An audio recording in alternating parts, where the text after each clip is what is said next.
안녕하세요. 오늘도 사연살롱을 찾아주셔서 감사합니다. 은혜 갚은 까치 이야기 다들 아시죠? 최근에 저희 집에 은혜 갚은 까치가 찾아들었어요. 진짜 까치는 아니고 정확히는 시동생이에요.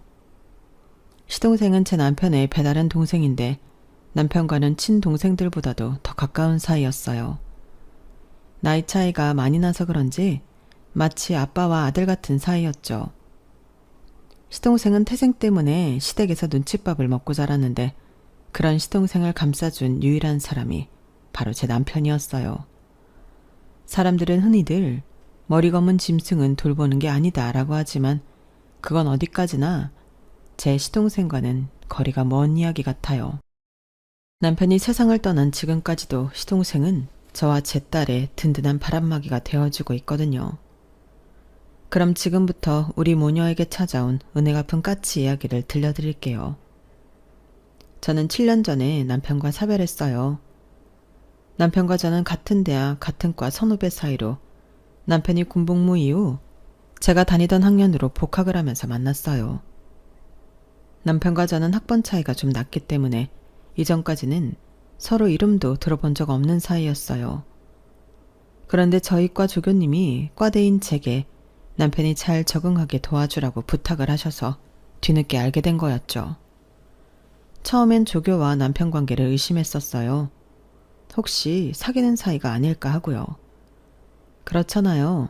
다른 복학생들을 제쳐주고 딱 집어 남편 반 잘 돌봐주라고 부탁했다는 게 말이에요. 그런데 가만 보니까 조교한테는 남자친구가 따로 있더라고요. 그때부터 조금 혼란스럽기 시작했어요. 뭐야? 설마 전 남친? 군대 간 사이 고무신 거꾸로 신는 게 미안해서 나보고 잘 봐달라고 부탁한 거 아니야? 여러 정황을 끼워 맞추어 본 끝에 내린 결론이 이거였어요. 생각이 여기까지 미치다 보니 괜히 조교가 괘씸하고 상대적으로 남편이 불쌍해 보이더라고요. 그래서 제가 생각해도 좀 과할 정도로 잘해줬어요. 그런데 이런 제 행동이 남편한테 오해를 불러일으켰던 모양이에요. 제가 자기를 좋아한다고 말이죠. 아니 무슨 그런 오해를 해요. 내가 선배를 왜 좋아해요? 난 그저 안 됐으니까. 암튼 좋아하고 그런 거 아니니까 오해하지 마세요. 뭐야? 그럼 좋아하지도 않으면서 나한테 왜 그렇게 잘해준 건데? 그리고 내가 뭐가 안 됐다는 거야? 처음부터 대놓고 말할 생각은 없었는데 남편이 하도 집요하게 파고드는 바람에 결국 남편과 조교가 어떤 사이인지 안다고 말해버렸어요. 그랬더니 그 얘기를 다 들은 남편이 헛웃음을 짓더라고요. 그리고는 미친놈처럼 웃어댔어요. 야, 너 시나리오 쓰냐? 무슨 말도 안 되는 스토리를 그렇게 만들어. 조교 누나는 내 과외 선생이야. 나 고2 때부터 영수 과외해준 과외 선생. 누나랑 나랑 나이 차이가 얼만데 나 참 어이가 없어서. 제 오해에서 시작된 해프닝은 그렇게 어이없게 끝이 났고 그 후로도 남편은 저를 볼 때마다 문창가로 정가하라고 깐족대곤 했어요. 친하지만 만나면 견원지간처럼 으르렁대는 사이가 바로 남편과 저였어요. 같은 과 동기들은 이런 우리 두 사람을 톰과 제리라고 불렀는데 그 별명 탓인지 우리는 원하든 원치 않든 늘 붙어다니게 되었죠. 심지어 졸업을 앞두고 임용고시를 준비하면서 학원에서까지 만나게 됐으니까요. 오은영, 너 내 스토커냐? 교생 실습도 나랑 같은 학교로 오더니 하다 이번엔 임용고시 학원까지 따라와? 너 내가 그렇게 좋아? 좋으면 말만 해. 내가 눈 딱 감고 사귀어줄 테니까. 웃겨 진짜. 누가 누굴 따라가. 그 학교는 내가 먼저 찜해둔 데였거든. 그러는 선배야말로 나 쫓아온 거 아니야? 선배 사는 강남에도 학원 많은데 왜 강북까지 와서 이래? 난 그저 내가 사는 지역에 있는 학원에 등록했을 뿐이라고. 누가 누굴 따라왔다고 그래. 그리고 나에 대한 마음을 아직도 못 접은 모양인데 내가 넓은 아량으로 딴 건 다 줄 수 있는데 딱 하나 내 자신은 못 주겠거든. 선배한테 주기에 너무 아까워서 말야. 암튼 한 번만 더 사귀던 소리 해봐. 그땐 가만 안 둘 줄 알아. 학교에서 하던 대로 우리는 학원에서도 얼굴을 마주칠 때마다 으르렁댔어요. 그러면서 서로 좋은 정보가 생기면 누구보다 먼저 공유하고 보고 싶은 영화가 개봉하면 같이 가서 보고 근처에 맛집이 생기면 둘이 같이 달려가곤 했어요. 어디까지나 취향이 비슷하고 따로 약속을 잡지 않아도 늘 근처에 있는 사람이라서 그랬던 거지만 다른 사람들 눈에는 그렇지 않았던 모양이에요. 사실 누가 봐도 우리 두 사람 관계가 좀 이상해 보이긴 했으니까요. 정작 우리 두 사람만 그걸 모르고 있었던 거예요. 그러다 관계가 진전되기 시작한 건 예기치 못한 사건 때문이었어요. 임용고시를 앞두고 방학 특강에 한창이던 시기에 남편이 며칠째 학원에 나오지 않는 거예요. 전화도 안 받고 문자도 쉽고 말이죠. 그동안 같이 공부하면서 쌓인 정 때문에 그랬는지 마냥 모른 척할 수만은 없었어요. 유명 강사 특강이라 등록할 때 경쟁률이 세서 엄청 힘들었는데 그런 강의를 놓친다는 게 너무 아깝더라고요. 그래서 특강 내내 녹음을 해서 USB에 저장했어요. 강의 필기랑 녹음 파일을 들으면 그래도 안 들은 것보다는 나을 것 같았거든요. 다행히 조고가 남편 과외를 했던 덕에 집을 알고 있어서 집 주소대로 찾아갔어요. 그리곤 집 근처에 도착해서 남편한테 문자를 했는데 이번엔 잽싸게 단문이 왔더라고요. 집으로 오지 말라고 근처 카페에서 기다리라고 말이죠. 그렇게 거의 일주일 만에 다시 만난 남편은 얼굴이 많이 안 됐더라고요. 그렇다고 어디가 아픈 사람 같지는 않은데 말이죠. 선배, 무슨 일 있어? 다른 것도 아니고 특강을 빼먹으면 어떡해. 전화도 안 받고 말이야. 내가 진짜 안 줄까 하다가 그동안 같이 공부한 의리로 녹음 파일이랑 노트 정리 가져와서. 고맙지? 그래, 눈물 나게 고맙다. 말은 그렇게 하는데 왠지 기운이 없어 보였어요. 그래서 일단 밥부터 먹여야겠다 싶어서 배고프다는 핑계를 대고 근처 식당으로 가자고 했어요. 그랬더니 바로 들어가 봐야 한다며 안 된다는 거 있죠? 야, 이거 너무한 거 아니야? 내가 그 귀한 자료를 들고 한강 다리를 건너서 여기까지 왔는데 밥 한 끼 같이 못 먹겠다는 거야? 선배, 완전 실망이야. 반은 진심이고 반은 장난인 것처럼 했단 말이었는데 남편이 그 말에 많이 미안했던가 봐요. 잠시 생각에 잠긴 듯 하더니 그러더군요. 실은 내가 애를 좀 봐야 돼. 잠든 거 보고 잠깐 나오긴 했는데 깨면 울 것 같아서 말이야. 난데없이 애를 봐야 한다는 말의 순간 남편을 의심했어요. 애 딸린 유부남이었던가 하고 말이죠. 그런데 얘기를 들어보니 그건 아니더라고요. 남들한테 말하기 창피한 얘기지만 우리 아빠가 그동안 여자 문제로 엄마를 많이 힘들게 하셨어. 그런데 얼마 전에 7살짜리 남자애를 집에 데리고 오신 거야. 아빠 아들이라고. 오래전에 잠깐 만나다 헤어진 여자라서 그동안 아빠는 애가 있는 것도 몰랐다더라고. 문제는 그분이 결혼을 하게 됐는데 남자 쪽에서 애는 못 키우겠다고 하나 봐. 거기다 내년에 학교에 가야 해서 호적 정리가 필요한 모양이야. 결국 아빠한테 연락했다더라고. 그 바람에 엄마랑 형, 누나 할 거 없이 다들 난리지 뭐. 당장 그 여자한테 애를 보내라고. 엄마는 애를 시설에다 보내라고 난리신데 어떻게 그러니? 애는 겁을 먹어서 하루 종일 울기만 하지. 형이랑 누나는 시끄럽게 온다고 난리치지. 할 수 없이 내가 방에서 데리고 있는데 애가 나한테 딱 달라붙어서 떨어질 생각을 안 해. 지도 않은 거지. 이 집에서 자기한테 위협적이지 않은 사람이 나밖에 없다는 걸. 시험이 코앞인데 나도 정말 미치겠다. 막장 드라마에서나 나올 법한 스토리에 입이 떡 벌어졌어요. 그러면서도 한편으로 남편이 달리 보이더라고요. 내가 남편 입장이라면 아빠의 내연녀 자식을 감싸기 힘들 것 같았거든요. 차라리 애를 데리고 학원에 놓으면 되겠네.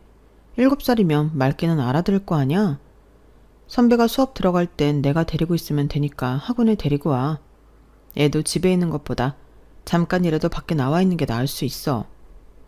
남편은 저한테 미안해서 어떻게 그러냐고 거절을 했지만 저도 이번엔 순순히 물러나지 않았어요. 그랬더니 남편도 더는 사양 않고 알겠다고 하더군요. 이제 와서 말이지만 저도 제가 그때 왜 그렇게 완강하게 나갔었는지 모르겠어요. 따지고 보면 남편은 제 경쟁자기도 한데 말이에요. 그래도 수년간 같이 공부한 동지애도 있었고 엄마를 떠나 낯선 집에서 눈칫밥을 먹게 된 어린 시동생이 불쌍했던 탓도 있었던 것 같아요. 남편을 따라 나오게 된 시동생은 처음엔 경계의 눈빛으로 저를 봤지만 며칠 지나고부터는 제게 말도 걸고 제 장난에 잘 웃기도 했어요. 이 어린 게 무슨 죄라고 온 가족의 미움을 받고 사나 제가 다 마음이 짠하더라고요. 그런 마음이 전해졌는지 시동생은 남편보다 저를 더 따르게 되었어요. 그러는 사이 방학은 끝나서 또 다른 고민에 빠지게 되었죠. 강의실까지 시동생을 데리고 들어갈 수가 없다는 게 문제였어요. 돈 많은 시아버지께서는 시동생을 위해 집에 아이를 돌봐줄 도우미를 들였지만 이상하게도 시동생은 도우미 말을 듣지 않았어요. 남편이 학교 갈 준비를 할라치면 귀신같이 알고는 먼저 옷을 입고 현관에 서 있곤 했거든요. 힘들게 동생을 떼어놓고 나왔다 싶으면 잠시 뒤 어김없이 형을 애타게 부르며 골목을 달려나오는 동생이 보이곤 했어요. 그러니 어떻게 동생을 떼어놓고 학교에 올 수 있겠어요. 처음 며칠은 할 수 없이 동생을 데리고 학교에 오긴 했지만 남편도 저도 듣는 강의가 같았기 때문에 애를 맡길 데가 없다는 게 문제였어요. 후배들한테 맡기는 것도 한두 번이지 매일 그럴 수는 없으니까요. 그래서 생각 끝에 시동생을 저희 학교 근처에 있는 어린이집에 보내기로 했어요. 원장님께 사정을 말씀드렸더니 다행히도 받아주셨거든요. 애초에 시댁 근처에 있는 유치원에 보냈으면 될 일이었지만 그건 시어머니께서 반대를 하셨어요. 동네 창피하게 밖에서 자식 나온 거 광고할 일 있냐시면서요. 어머님은 아이의 인생보다는 자신들의 체면이 더 중요한 분이셨어요. 거기다 아버님은 자신이 벌인 일에 대해 금전적인 지원 외에는 아무것도 하지 않는 분이셨고요. 아주버님과 시누이도 그런 부모를 똑같이 닮았지만 제 남편만큼은 달랐어요. 그래서 어린 시동생도 제 남편만 따랐던 거였죠. 애들이 사람을 더 잘 알아보니까요. 어머님의 반대에도 불구하고 아버님 호적에 올라간 어린 시동생은 다행히 이듬해 초등학교에 진학할 수 있었어요. 그리고 남편과 저는 임용고시에 최종 합격해 정식 교사가 되었어요. 대학 시절 내내 붙어 다녔던 우리는 발령받은 학교가 달라서 처음으로 떨어져 지내게 되었어요. 사실 우리가 사귀는 사이도 아니고 서로 죽고 못 사는 사이도 아니었기 때문에 남편과의 이별을 대수롭지 않게 생각했는데 막상 혼자 떨어져 지내보니 그게 아니더라고요. 학교 생활에 적응하느라 눈코 뜰 새 없이 바빴는데도 희한하게 남편이 생각나는 거예요. 특히 힘들 때는 더욱 그랬어요. 그렇다고 자존심 상하게 먼저 전화해서 보고 싶다고 할 수도 없고 안간 힘을 쓰며 버티고 있었는데 때마침 남편한테 전화가 왔더라고요. 그래서 받았더니 남편이 아니라 어린 시동생이더라고요. 보고 싶다고 우리 언제 보냐고 그러는데 순간 이거다 싶었어요. 시동생을 핑계로 남편을 만날 수 있으니까요. 그런데 저만 이런 생각을 한 게 아니었나 봐요. 막상 나가보니까 시동생도 남편도 저를 보고 싶어 했다는 걸 알 수 있었거든요. 서로 마음도 확인했겠다. 더 시간 끌 필요 있겠어요? 바로 사귀게 되었죠 뭐. 비록 학교는 달라도 초임 교사가 하는 일은 비슷했어요. 과목도 같은 수학이다 보니 수업 준비도 그렇고 시험 문제 출제를 할 때도 서로 도와가며 할 수 있어서 좋더라고요. 비록 월급이 많지는 않지만 그래도 방학 때도 월급이 나온다는 건 정말 좋더라고요. 방학 때는 어린 시동생을 데리고 셋이 국내외 여행도 다니곤 했어요. 전보다는 많이 나아지긴 했지만 여전히 시동생은 시댁 식구들을 어려워했거든요. 그래서 가능하면 우리가 데이트할 때 시동생을 데리고 다니곤 했죠. 2년 가까이 연애를 하던 우리는 그해 겨울에 결혼을 했어요. 방학 기간을 이용할 생각으로 일부러 그렇게 잡은 거였죠. 결혼 비수기라서 예식장도 쉽게 구할 수 있었고 눈치 안 보고 신혼여행을 길게 다녀올 수 있어서 최고의 선택이었다고 생각해요. 결혼하고 한동안은 우리 부부만 살았는데 얼마 지나지 않아 시동생을 데리고 살게 되었어요. 남편이 시댁을 나오자 시동생이 많이 힘들어했고 시어머니 구박도 더욱 심해졌었거든요. 보다 못한 제가 남편한테 시동생을 데리고 오자고 해서 어렵게 성사된 거였죠. 그런데 웃긴 게 뭔지 아세요? 막내 아들이 식구들한테 구박을 당하는데도 나 몰라라 하던 아버님이 저희가 시동생을 데리고 산다는 걸 끝까지 반대를 했었다는 거예요. 아빠가 없냐 엄마가 없냐? 왜 진우를 니네가 키워? 괜히 쓸데없는 소리 말고 니들은 니들 인생이나 살아. 사돈보기 창피하게 뭐하는 짓들이야? 아니, 그렇게 창피함을 아시는 분이 밖에서 자식을 낳아오고 집에 데려와서는 방관을 한답니까? 솔직히 아버님 말씀에 따박따박 반박을 하고 싶었지만 정말이지 안간힘을 쓰고 참았어요. 그런데 어머님은 아버님과 생각이 달랐다는 게 문제였어요. 아유, 그래도 자식이라고 그렇게 끼고 살고 싶어요? 쟤 때문에 나랑 우리 애들이 가슴 찢어지는 건 생각 안 나냐고요. 셋째 내가 데려다 키우겠다는데 당신이 뭐라고 반대를 해요? 당신이 그럴 자격이 있어요? 애만 딸랑 만들어 놓으면 뭐 하냐고요. 사고는 당신이 치고 왜 그 뒤치다거리는 내가 해야 하냐고요. 긴 말 필요 없어요. 셋째 내가 키운다고 하니까 그렇게 하라고 하세요. 어머님 기세에 눌린 아버님은 마지못해 허락을 하셨고 그때부터 시동생은 저희 집에서 함께 살게 되었어요. 솔직히 시동생을 데리고 오겠다는 생각을 할 때만 해도 애를 키우는 게 이렇게 손이 많이 가는 줄은 몰랐어요. 신경 써야 할 게 한두 가지가 아니더라고요. 퇴근 시간까지 애를 봐줄 사람이 없어서 태권도 학원이랑 피아노 학원으로 뺑뺑이를 돌려야 했고 학교 업무로 파김치가 된 상황에서도 시동생 숙제를 봐주고 준비물을 챙겨야 했어요. 시댁에서 양육비를 지원받고 있어서 금전적인 걱정은 없었지만 우리가 이 아이를 잘 키울 수 있을지 늘 고민되고 걱정이 앞서는 건 어쩔 수 없었어요. 우리 부부가 교사라고는 해도 아이 키우는 걱정은 일반 부모님들이랑 다를 바 없었거든요. 그래도 다행인 건 시동생이 말썽 안 부리고 잘 자라주었다는 거예요.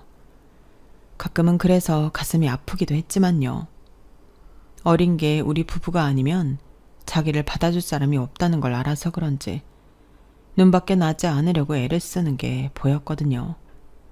특히 제가 딸아이를 출산하자 시동생이 위기의식을 느끼는 게 확연히 보였어요. 우리에게 아이가 생겼으니 이젠 자기는 버려질지 모른다는 두려움을 느꼈던 모양이에요. 우리 부부가 좀 더 사랑으로 품어주었더라면 시동생이 이런 걱정은 안 했을 거라는 자책도 많이 했어요. 도련님, 형이랑 내가 아기만 이뻐할까봐 걱정돼요? 제 말에 시동생은 시무룩한 표정으로 바닥만 바라볼 뿐 아무 말도 하지 않았어요. 에이, 그런 게 어딨어. 도련님은 도련님이고 딸은 딸인데 다은이가 태어났다고 해서 도련님이 받을 사랑은 줄어든 게 아니에요. 마찬가지로 도련님이 있다고 해서 다은이가 받을 사랑이 줄어드는 것도 아니고요. 각자 자기 몫의 사랑은 그대로 받는 거니까요. 그러니까 아무 걱정 안 해도 돼요. 달라진 건 아무것도 없으니까. 그 말에 조금은 안심이 됐는지 시동생은 커다란 눈망울을 꿈뻑이며 그러더군요. 그럼 내가 다은이랑 놀아도 돼요? 내가 다은이 지켜주고 싶어요. 나는 다은이 삼촌이니까. 아직 10살도 안 된 아이가 조카를 지켜주겠다고 말하는데 그 모습이 어찌나 귀엽고 기특하던지 몰라요. 당연히 되죠. 삼촌이 조카를 안 지키면 누가 지켜요? 혹시라도 형이나 내가 잘못되면 우리 도련님이 우리 다은이 보호자가 돼줘야 해요. 알았죠?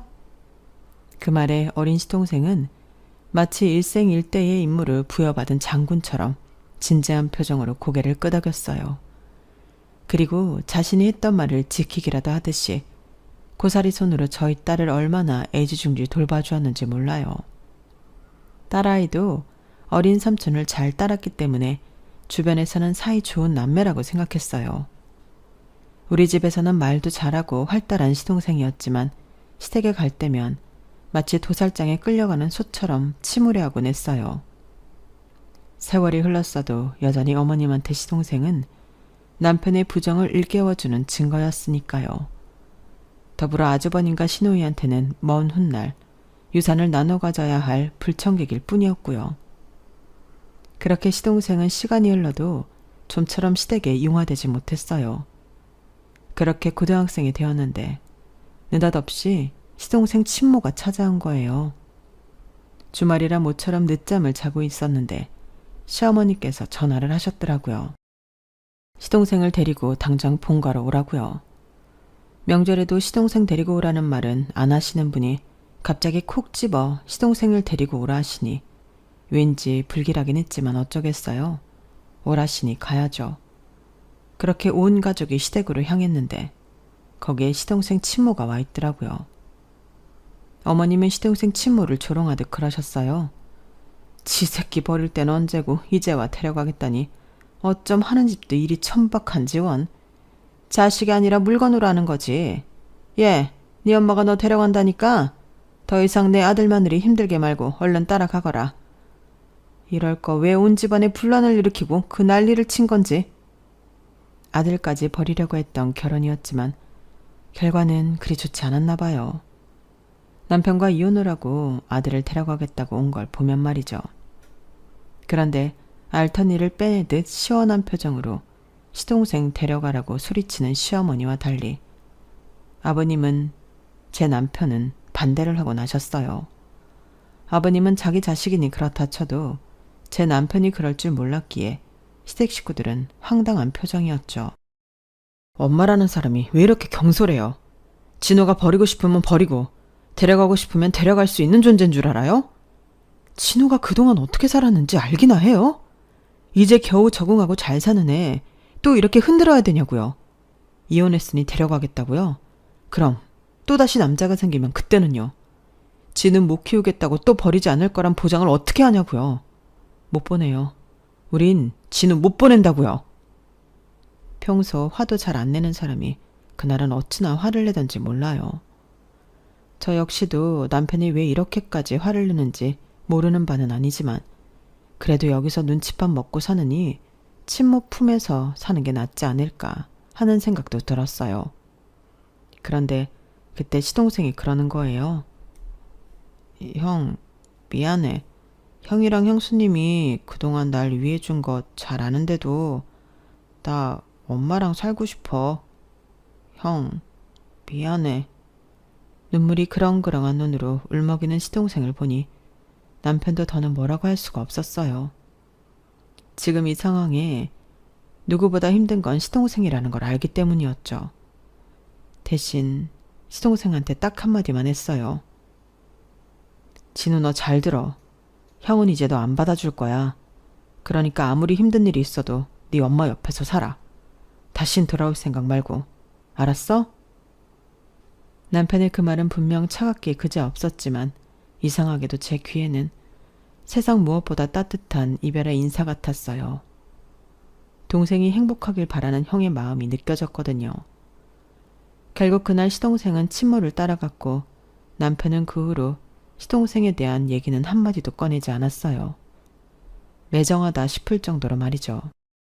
비록 우리 부부의 품을 떠나긴 했지만 시동생은 가끔씩 제게 메일을 보내곤 했어요. 새로 전학 간 학교에서 친구를 사귀었다거나 대학 진학을 앞두고 진로 고민에 대한 푸념이라든가 비록 몸은 떠났지만 여전히 우리 집을 그리워하는 것 같았어요. 그럼에도 불구하고 다시 돌아오겠다는 말은 없었어요. 어떻게든 그곳에서 잘 버텨보려는 것 같다는 느낌이 강했거든요. 시동생한테 메일이 올 때마다 남편한테 얘기를 전해주려 했지만 남편은 한사코 들으려 하지 않았어요. 이제 자기랑은 상관없는 사이라면서 선을 긋더라고요. 그런 남편을 보며 그간의 정을 어떻게 모자르듯 하루아침에 잘할 수 있나 싶어 참 매정한 사람이라 생각했는데 수년이 흐른 뒤에야 남편의 진심을 알게 됐지 뭐예요. 그것도 하필 남편의 장례식장에서 말이에요. 평소 지병도 없고 술이나 담배도 안 하는 사람이라서 남편이 이렇게 빨리 세상을 떠나게 될 줄은 몰랐어요. 평소처럼 퇴근해서 저녁까지 잘 먹고 씻겠다며 욕실에 들어간 사람이 1시간이 넘도록 나오지 않더라고요. 물소리는 계속 나는데 말이죠. 그래서 욕실 문을 열고 들어가 봤더니 글쎄 정신을 잃고 바닥에 쓰러져 있더라고요. 그 상황이 너무 당황스럽고 겁이 나서 무작정 119에 신고부터 했어요. 구급차가 오기까지 그 짧은 시간 동안 무슨 정신으로 남편 곁을 지켰는지 기억도 안 나요.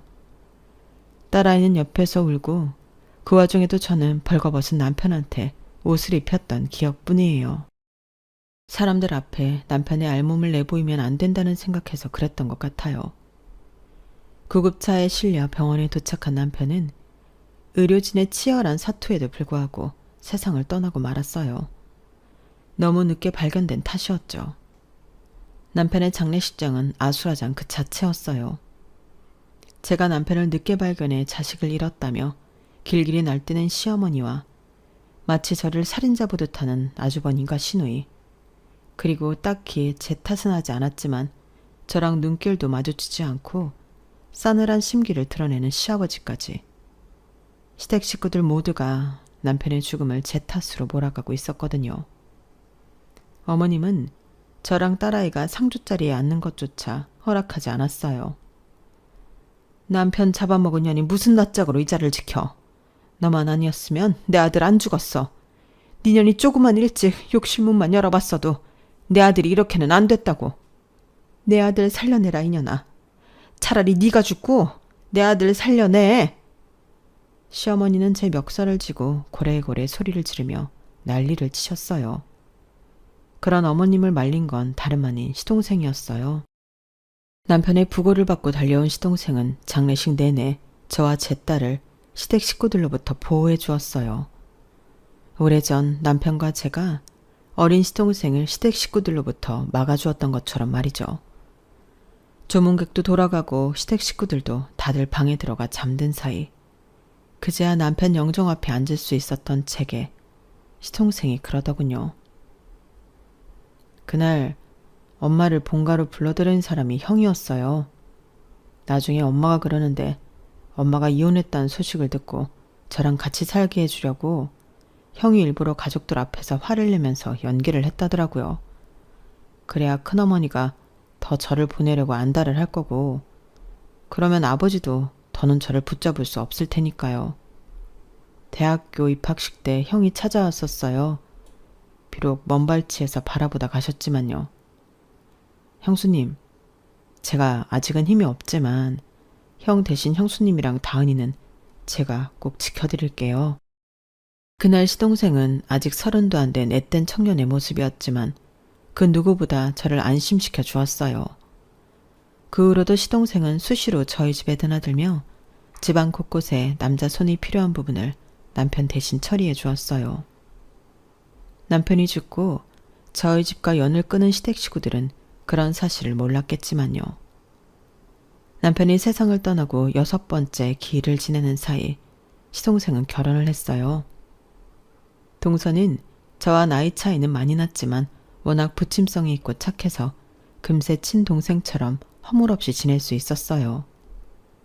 처음에 시동생이 결혼할 사람이라고 집에 데려왔을 때 변호사라는 직업을 듣고는 콧대도 높고 자기 잘난 맛에 사는 사람이 아닐까 걱정했는데 막상 어울려보니 소탈하고 인간적인 사람이더라고요. 알고 보니 저소득층을 위해 무료 변호도 해주고 시설의 봉사활동도 정기적으로 하고 있더라고요. 변호사가 된 것도 가난한 사람들한테 힘이 돼주고 싶어였다고 하니 말 다 했죠. 실은 저희 아빠가 오래전에 누명을 쓴 적이 있어요. 다른 사람도 아니고 어릴 때부터 한 동네에서 나고 자란 친구인데요. 아빠는 친구와 함께 친구 부친이 하는 회사에서 일을 하셨었는데 아들 친구라는 명목하에 주말에도 집에 불러서 정원 관리부터 허드렛 일까지 다 시키셨어요. 친구 아버지기도 해서 불평 한 번 없이 다 해드렸는데 결국엔 뒤통수를 맞았지 뭐예요. 친구가 몰래 회사 돈을 빼돌리고 있는 걸 저희 아빠가 알게 됐는데 그걸 저희 아빠가 한 짓으로 둔갑시켜버리더라고요. 누명을 씌운 것도 모자라 변호사를 앞세워 소송까지 거는 바람에 아빠는 실형을 살게 되셨어요. 그때 저는 중학생이었는데 그걸 보면서 결심을 했죠. 내가 변호사가 돼서 억울한데 돈이 없어서 제대로 법정 싸움을 하지 못하는 사람들을 도와야겠다고요. 얘기를 듣고 나니 왜 시동생이 동서와의 결혼을 생각하게 됐는지 알 것도 같았어요. 시동생 부부는 나고 자란 환경은 달라도 어딘가 모르게 닮은 구석이 있었거든요. 그래서 저도 동서한테 금방 마음을 열게 됐는지도 모르겠네요. 남편이 세상을 떠나고 연락조차 없었던 시댁 식구들을 다시 보게 된 건 시동생 결혼식 때였어요. 시누이가 아버님을 모시고 결혼식장에 왔더라고요. 모시고 왔다고는 하지만 자세히 보면 감시하러 온 것 같았어요. 모르긴 해도 시어머니께서 보내신 거겠죠. 혼주석에 앉아있는 시동생의 치모와 아버님이 따로 대화라도 나누지 않을까 예의주시하는 모습이었어요. 결국 아버님은 별다른 대화도 하지 못한 채 식이 끝나자마자 시누이와 함께 돌아가셨어요. 식사라도 하고 가시라고 했지만 피곤하다시면서 가신다고요. 못 뵌 사이 많이 늙기도 하셨고 몸이 안 좋으신지 시누이 부축을 받아야 거동이 가능하신 것 같긴 했어요. 그날 아버님 몸 상태를 보고 걱정이 되긴 했는데 결국 그 모습이 마지막이 될 줄 누가 알았겠어요. 이듬해 가을이었는데 하루는 시동생이 갑자기 찾아왔더라고요. 아버님이 돌아가셨다면서 같이 장례식장에 가자고요. 솔직히 시댁 식구들이 저를 반길 리 없었기 때문에 선뜻 마음에 내키진 않았지만 그래도 시동생을 따라 나섰어요.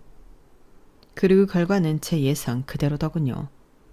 제가 장례식장에 들어가자마자 시어머니와 아주버님, 시누이까지 득달같이 달려들어 욕설을 퍼부어댔어요. 네 년이 여기가 어디라고 와? 내 아들 잡아먹은 것도 모자라서 주워먹을 게 있다고 여기로 오냐고. 나가. 당장 나가. 그러게나 말이에요. 남편 죽었으면 영 끊어진 건데 뭐하러 여긴 나타나? 큰오빠 뭐해? 저 여자 안 쫓아내고. 진우 저게 더 문제야. 왜 저 여자를 여기까지 데려오냐고. 하여간에 똑같은 것들끼리 몰려다닌다니까? 저를 데리고 왔다는 이유로 시동생까지 욕을 먹자 저도 더는 그 자리에 버티고 설 자신이 없었어요. 그래서 아버님 연전에 목례만 하고는 그대로 장례식장을 빠져나왔어요. 그래도 한때 그 집 며느리로 살았던 사람인데 정말 너무하다는 생각이 들었어요. 내가 뭘 그렇게 잘못했다고 일어나 억울하기도 했고요. 그런데 몇 달이 지난 뒤 그 이유를 알게 됐지 뭐예요. 평생 안 보고 살 것 같았던 시어머니가 제게 전화를 했더라고요. 다짜고짜 화를 내시면서 말이죠. 네가 그날 장례식장에 찾아왔을 때부터 알아봤어야 했어. 얌전한 고양이가 부뚜막에 먼저 올라간다고 어떻게 돈 냄새는 기가 막히게 맡아서는 세상에 변호사까지 고용해 시애미한테 소송을 걸어? 그래 어디 한번 해봐. 나도 가만히 있진 않을 테니까. 어머님이 밑도 끝도 없이 제게 화를 내시는 통에 무슨 일이냐고 물어볼 수도 없었어요. 그래서 시동생한테 전화해봤더니 형수님한테 형 몫의 유산을 안 주려고 꼼수를 부리길래 제가 와이프한테 부탁해서 유산 상속 유류분 청구 소송을 제기했어요. 형수님이 마땅히 받으셔야 하는 거니까요. 솔직히 남편이 죽고 시댁과는 연락도 끊긴 처지였기 때문에 유산은 기대도 안 했는데 시동생이 알아서 일처리를 해주었더라고요. 얘기를 들어보니 시댁 식구들이 제 남편의 죽음을 제 탓으로 몰고 가 연을 끄는 것도 다 아버님이 돌아가실 때를 대비해 유산을 안 주려고 그랬던 거라고 하더군요. 그러니 10원짜리 동전 하나까지 다 받아내라고요. 솔직히 시동생 부부가 먼저 나서주지 않았다면 소송까지 벌일 생각은 못했을 거예요. 아직 소송 중이라 저희가 얼마나 받을 수 있는지는 모르겠지만 동서의 말에 따르면 금액이 상당할 거라고 했어요. 금액에 상관없이 이번 일로 시동생 부부한테는 너무 고마운 마음뿐이었어요. 요즘 세상에 누가 이런 일에 자기 일처럼 대신 나서주겠어요? 인간 세상에 은혜 갚은 가치가 있다면 바로 이런 모습이 아닐까 생각합니다. 물론 시댁에서는 머리 검은 짐승은 거두는 게 아니라며 시동생을 집에 들인 걸 후회하고 있을 테지만 말이에요. 정작 이를 키운 건 자식들 탓인데 말이죠. 시댁에서 저를 남편 잡아먹은 년으로 몰지 않았다면 굳이 소송까지 가지도 않았을 거고 남편 몫의 유산을 다 주지 않아도 뭐라고 하지 않았을 테니까요. 이래서 심보를 곱게 써야 한다고 하는 모양입니다. 생각지도 못했던 유산을 받게 되면서 시동생 내외한테 크게 한턱 쏴야겠어요. 동서한테 소송 비용도 후하게 쳐주고 말이죠. 오는 게 있으면 가는 것도 있어야 하니까요. 그게 아무리 가족간이라도 말이에요. 지금까지 제 사연을 들어주셔서 감사합니다. 저와 우리 가족의 앞길 응원해주세요. 여러분도 건강하시고 꽃길만 걸으시고요.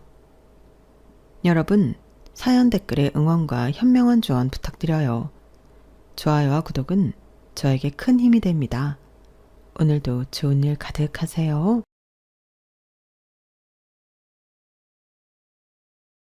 안녕하세요. 오늘도 사연 살롱을 찾아주셔서 감사합니다.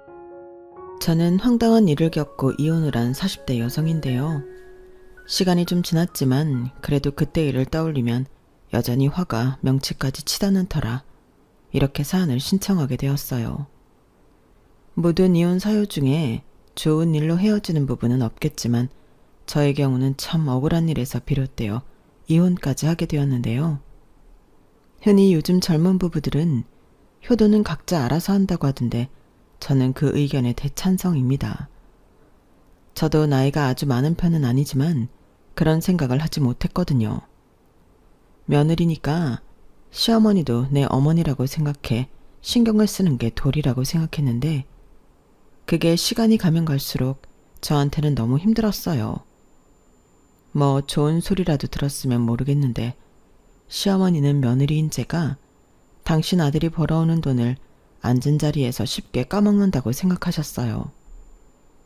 그러니 저에게 돌아오는 건 불만과 잔소리뿐이었는데 정말로 남편이 돈이라도 잘 벌어왔다면 이런 사연 쓰지도 않았습니다. 저희 남편은 쥐뿔도 없는 사람이었거든요. 하지만 워낙에 자기 체면을 중시하는 남편기 살려주려고 첫 단추를 잘못 끼웠더니 죽 서서 개주는 꼴이 되었고 평생을 그렇게 살 수는 없었기에 저는 이혼이라는 결정을 할 수밖에 없었어요. 그들에겐 제가 복덩이였는데 그걸 전혀 모르더라고요. 아니, 모르는 건 그래도 참아줄 수 있었는데 시어머니는 자기 아들 덕에 제가 호강한다는 생각을 버릴 생각이 없더라고요. 거기에 더 나아가 제가 당신 아들 등에 빨대를 꽂았다고 생각해 저와 저희 엄마에게까지 무례하게 짝이 없게 행동하셨어요. 아, 정말 그건 못 참겠는 거 있죠. 그래서 저는 남편의 체면이고 뭐고 사실을 모두 까발려버릴 수밖에 없었는데요. 저도 제 살 길을 찾아야 했으니까요. 아니, 돈은 제가 다 벌고 실상은 제가 아니라 남편이 제 등에 빨대를 꽂고 지냈는데 남편은 자기 엄마가 대단한 착각을 하고 저를 함부로 대한다는 걸 다 알면서도 자기 체면 때문에 그걸 모른 척하려 했어요. 그런 걸 보니 더는 참을 수 없었죠. 그렇게 모든 사실을 까발려 놓으니 부부 사이는 물론이고 저의 결혼은 결국 파국으로 치닫을 수밖에 없었는데 지금부터 그 이야기를 시작해 볼까 합니다. 우선 제 이야기를 간략히 해보자면 저희 엄마는 제가 어릴 때 이혼하셨어요. 그리고 홀로 보험 일을 하시며 저를 키우셨는데 경제적으로는 많이 어려운 생활을 했죠. 엄마가 지금도 보험 일을 하고 계시지만 그때는 보험 일이라는 게 결코 큰 돈을 버는 일이 아니었거든요. 게다가 저는 환경 때문인지 원래 기질이 그런지 또래보다 금방 철이 들었는데 어린 마음에 인간이 살면서 돈이 정말 중요하다는 생각을 많이 했어요. 돈이 있으면 엄마가 남들한테 아쉬운 소리도 하지 않아도 되고 저 역시 하고 싶은 것, 갖고 싶은 것들을 고민 없이 살 수 있을 것만 같았는데 그래서 저는 일찍이 대학이 아닌 사회인이 되어 빨리 돈을 벌고 싶었죠. 그래서 학교 다니면서 다른 친구들은 자신의 진로 고민을 할 때 저는 뭘 해야 돈을 많이 벌 수 있을까 그 고민을 했어요. 그리고 고민에 고민을 거듭한 결과 저는 제가 좋아하는 일로 돈을 많이 벌고 싶다는 꿈을 꾸게 되었는데요. 그렇게 나는 뭘 좋아하나 내 자신을 들여다보니 저는 어릴 때부터 옷도 좋아하고 꾸미는 것도 좋아하는 여자아이였어요. 그래서 20살부터 주로 옷가게에서 일을 하게 되었죠. 나중에 나도 이런 가게를 차려 사장님이 될 거라는 생각에 뭐 하나 허투루 넘기지 않았죠. 사장님들은 그런 저를 야무지다 일머리가 있다며 좋아해 주시더라고요. 그러니 제가 뭘 물어보면 친절하게 알려주셨고 그렇게 남의 가게 일을 하며 저는 많은 공부를 할 수 있었어요. 게다가 마지막에 일을 했던 가게 사장님은 제가 옷가게 일을 하고 싶어 한다는 걸 아시고 저를 데리고 도매상가를 돌기도 하셨는데요. 그때마다 감사하게도 사장님은 제 조카예요. 나중에 자기 가게 차린다고 이렇게 열심히 저를 쫓아다니네요. 사장님, 다음에 제 조카가 혼자 오더라도 잘해주셔야 해요. 제가 제 딸만큼 아끼는 조카거든요. 너 빨리 정중하게 인사드려. 여기 바닥은 다 여기 있는 사장님 손바닥이거든. 너 이모 얼굴 똥칠하지 말고 잘해라. 사장님, 다음엔 제가 저 말고 우리 조카만 보낼 테니까 잘 부탁드려요. 오늘 보니까 머리가 너무 예쁘게 잘 말렸다. 이렇게 저를 자연스럽게 도매 사장님들에게 소개해 주셨는데 저는 그 덕을 엄청 크게 봤어요. 지금까지도 도매 사장님들은 저를 사장님의 친조카를 알고 계신데 그때 사장님이 인맥을 소개해 주지 않았다면 제가 하나하나 그 텃세를 뚫고 자리 잡기까지 힘들었을 거라 생각합니다. 그래서 지금까지도 저는 사장님과의 인연을 소중하게 여기며 명절이나 스승의 날 같은 때 선물도 하고 식사 대접도 하고 있는데요. 사장님은 그때 제가 당신 젊었을 때 모습 같아서 도와주고 싶었다고 하셨어요. 그러고 보니 제가 일하는 데 있어 인복은 좋은 편이었어요. 그렇게 매일을 열심히 치열하게 살다 보니 저는 30대가 되기 전에 제 가게를 가질 수 있게 되었어요.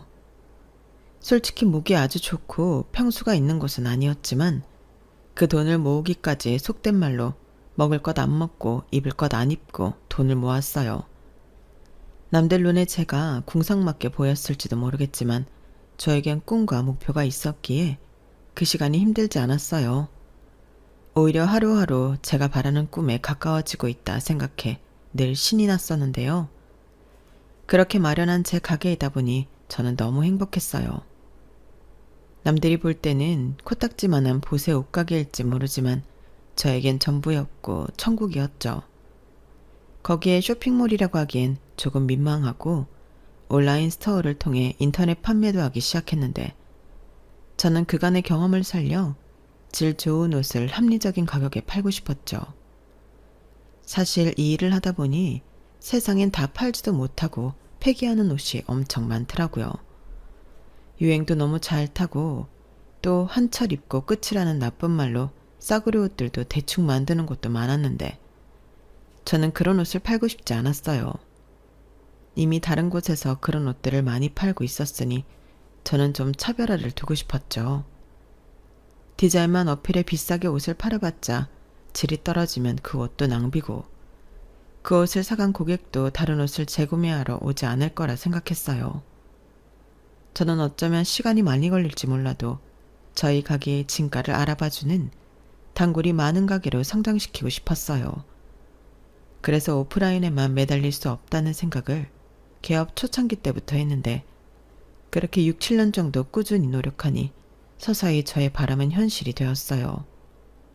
거기에 저도 블로그 및 라이브 쇼핑 같은 미디어 홍보를 꾸준히 하려 노력했는데 일부러 제 가게를 찾아와 주는 손님도 많으셨죠. 그렇게 장사를 하다 보니 온오프라인 순수익이 어지간한 대기업 다니는 사람 연봉만큼은 거뜬히 가져갈 수 있게 되었는데요. 그때가 돈 버는 재미도 있고 더 가게를 발전시키고 싶은 마음에 누굴 만날 생각은 아예 하지도 못했답니다. 그러다 어느 정도 가게가 운영 시스템이 안정화되면서 비로소 여유라는 게 생겼는데요. 제 여유는 통장의 잔고와 같더라고요. 통장에 어느 정도 돈이 쌓이니 이젠 좀 나도 새 삶을 돌아봐도 되지 않을까 그런 생각을 하게 되더라고요. 그리고 남편도 그런 시점에서 만나게 되었는데요. 남편은 당시 친하게 지내던 친구의 아는 오빠였어요. 성민 오빠. 오빠가 백화점은 웬일이야? 여자친구 선물 사려고 왔어? 여자친구는 무슨. 너 또 사치 부리려고 백화점 왔냐? 뭐래. 내가 무슨 사치를 부린다고. 딱 보면 몰라? 친구 만나러 왔잖아. 농담이지. 왜 이렇게 발끈해. 너도 나 솔로인 거 알면서 장난쳤잖아. 오빠가 설마 너를 정말 그렇게 생각하겠냐? 오빠 그런 사람 아니거든. 몰라. 그냥 반가워서 장난 좀 친 건데. 친구 앞에서 사람 민망하게. 미안. 오빠가 그건 생각이 짧았다. 안녕하세요. 저 민주 아는 오빠인데요. 제가 장난친 거지. 민주 그런 애 아니에요. 아, 네, 저도 알아요. 고등학교 때부터 친구인데 당연히 알죠. 와, 그렇구나. 고등학교 때부터 친구면 엄청 오래된 사이네요. 오빠, 내가 전에 옷가게 엄청 잘 된다고 했던 친구 있지? 그게 얘야. 아, 그 친구? 와, 듣기만 했는데 실제로 보니까 더 멋쟁이시네요. 그럼 내 친구가 학교 다닐 때부터도 센스가 남달랐어요.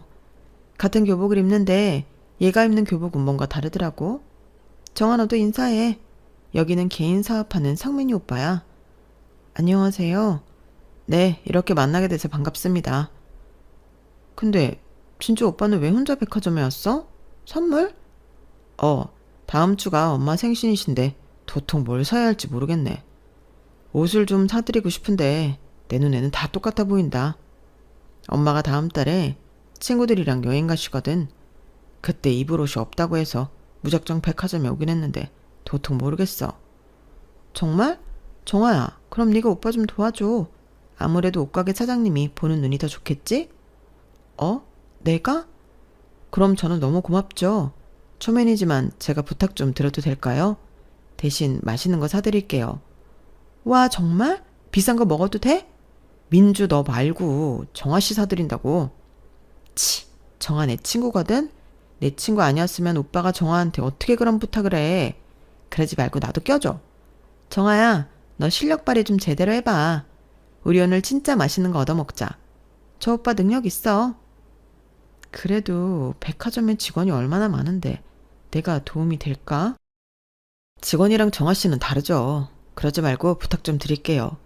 저희 엄마가 옷 보는 눈이 좀 깐깐하시거든요. 디자인도 보고 옷감 질도 보고 브랜드도 보는데 제가 아는 게 없어서요. 아, 그러시구나. 어머님이 멋쟁이신가 봐요. 좀 그런 편이시죠. 그래서 선물해드리고 욕먹은 날도 많아요. 좋은 아드님이세요. 그래도 꾸준히 선물을 해드리는 걸 보면. 그럼 제가 도움이 될지는 모르겠지만 한번 같이 봐드릴까요? 저는 그날 본인은 아니었지만 우연히 만난 남편을 위해 미래의 제 시어머니가 되실 분인 줄도 모르고 정성스럽게 옷을 골랐어요. 그리고 상의 하의 모자까지 해서 160만 원 정도 나왔는데 남편은 그 액수를 보면서 비싸네 어쩌네 말도 하지 않고 시원시원하게 쓰더군요. 솔직히 남자들 여자 옷값이 그렇게 비싼 건 좋아하지 않는다고 생각했는데 남편의 그런 모습은 저에게 좀 신선했어요. 오히려 저와 제 친구에게 보다가 마음에 드는 거 있으면 말해. 내가 많이는 못 사줘도 하나씩은 사줄게. 라고까지 했는데 친구는 좋아서 자기 옷을 고르기 바쁘더라고요. 하지만 저는 이게 업이기도 하고 처음 본 남자한테 그런 호의는 받고 싶지 않아 거절했는데요. 그게 저는 우리의 처음이자 마지막이라고 생각했어요.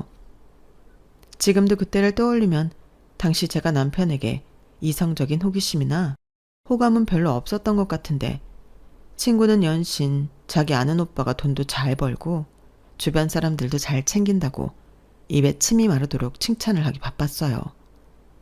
그렇게 저는 처음 본 제 미래의 남편과 프렌치 레스토랑에서 비싼 밥도 얻어먹고 와인 탓인지 기분이 한층 들떠서 집에 돌아왔죠. 그때 당시는 모르겠더니 헤어진 이후 그 남자가 사람이 괜찮았다, 멋있었다, 그런 생각을 하게 되었어요. 그리고 그런 일이 있고 정확히 일주일 뒤에 남편이 제 가게에 찾아왔는데요. 그때는 경황이 없어 깜짝 놀랐어요. 하필이면 그때가 택배 보내는 날이라서 아침부터 일이 많아 정신이 없는 날이었는데 그래서 제 꼬라지가 말이 아니었거든요. 아침 일찍 가게에 나온 터라 세수만 겨우 하고 옷도 편한 옷에 머리도 상투트로 올리듯 바짝 올려 묶었는데 그런 모습으로 남편과 재회를 하다니 쥐구멍이 있으면 숨고 싶은 심정이었어요. 하지만 남편은 일하는 제 모습이 멋지다고 저를 칭찬해 주었고 가게 위치를 그때 백화점에서 봤던 친구에게 들었다고 했는데요.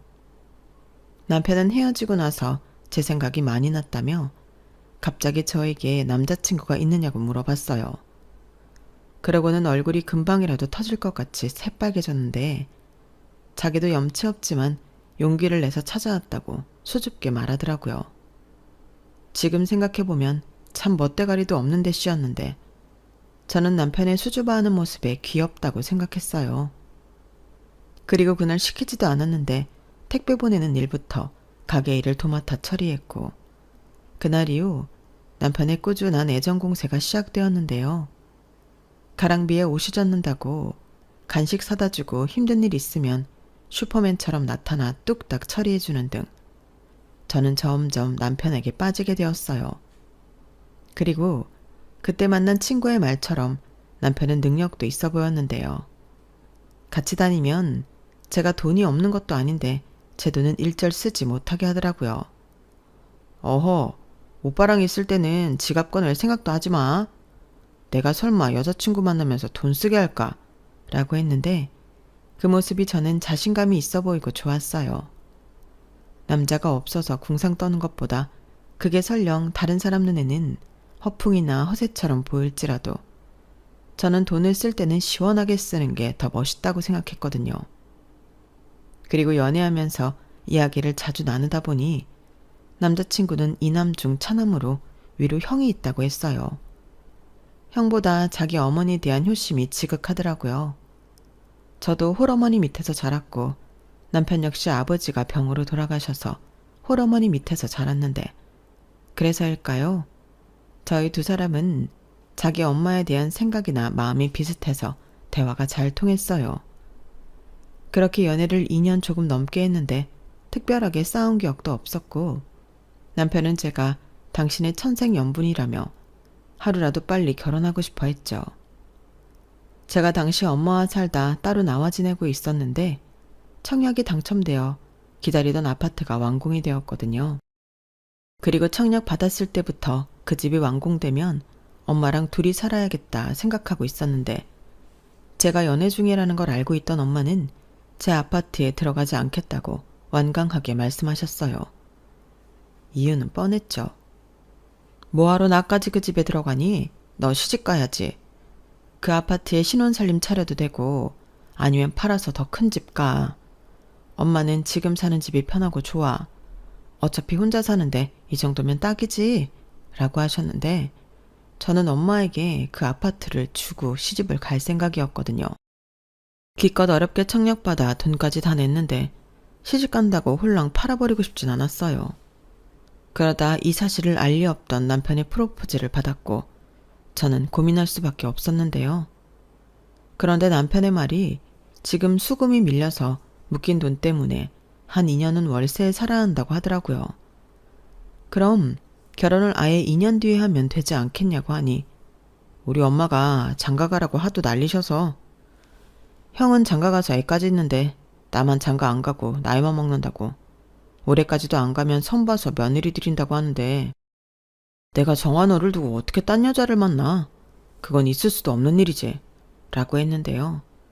그 말을 듣는데 괜히 조급한 마음이 들었어요.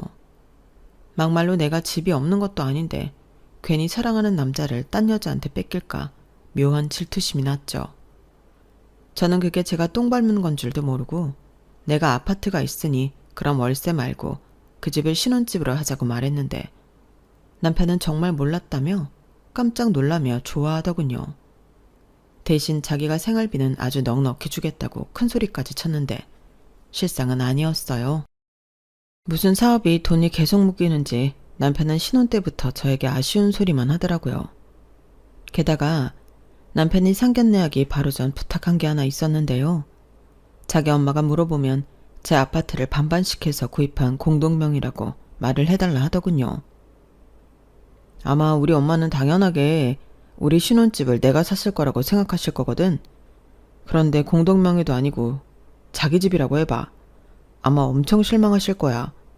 그래서 그러는데 부탁 좀 해. 남편은 사실 저에게 말하지 않은 게 있다며 진지한 얼굴로 이렇게 말했어요. 사실 있잖아. 나는 형한테 컴플렉스가 있어. 형은 공부도 잘하고 지금 공기업에 다니고 있거든. 형수도 중학교 영어교사고. 그래서 엄마가 형에 대한 애정이 남달라. 그런데 나는 아무리 노력해도 공부는 도통 잘하지 못했고 대학은 수도권 4년제 나오긴 했지만 형이랑 늘 비교당했지. 직업도 그래. 지금이야 내가 사업해서 돈도 제법 벌고 생활비에 용돈 들이고 있어서 이젠 나를 달리 보지만 내가 사업하기 전에는 엄마가 나는 쳐다도 보지 않았어. 근데 내가 정아 너랑 결혼하는데 네 아파트에 들어간다고 해봐.